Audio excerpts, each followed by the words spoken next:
આજે 7મી ડિસેમ્બરે સશસ્ત્ર સેના ધ્વજ દિવસ નિમિત્તે મુખ્યમંત્રી ભૂપેન્દ્રભાઈ પટેલે ફાળો આપ્યો હતો।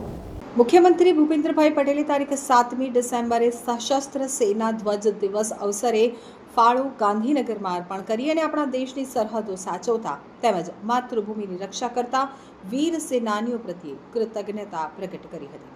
દેશની રક્ષા માટે સમર્પિત થઈ અને પોતાના પ્રાણનું બલિદાન આપી વીર ગતિને વરેલા સેના અને સશસ્ત્ર દળોના કર્તવ્યનિષ્ઠ જવાનોના પરિવારોના કલ્યાણ માટે આ સશસ્ત્ર સેના ધ્વજ દિવસે સૌ કોઈ સ્વૈચ્છિક ફાળો દાન અર્પણ કરી તેમની સેવાઓનું ઋણ સ્વીકાર કરે છે।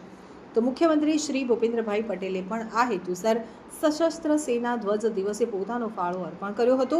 આ વેળાએ પોલીસ મહાનિદેશક શ્રી વિકાસ સહાય તેમજ સૈનિક કલ્યાણ અને પુનર્વસન બોર્ડના લેફ્ટનન્ટ કર્નલ શ્રી જેઠવા અને અધિકારીઓ પણ ઉપસ્થિત રહ્યા હતા।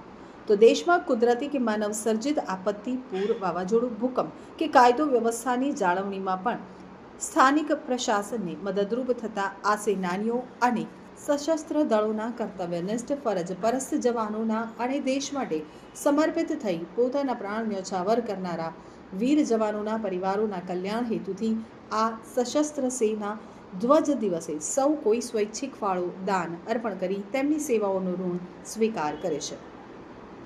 તો મુખ્યમંત્રી ભૂપેન્દ્રભાઈ પટેલે 7મી ડિસેમ્બરે સશસ્ત્ર સેના ધ્વજ દિવસ અવસરે ફાળો અર્પણ કરી દેશની સરહદો સાચવતા અને માતૃભૂમિની રક્ષા કરતા વીર સેનાનીઓ પ્રત્યે કૃતજ્ઞતા વ્યક્ત કરી છે।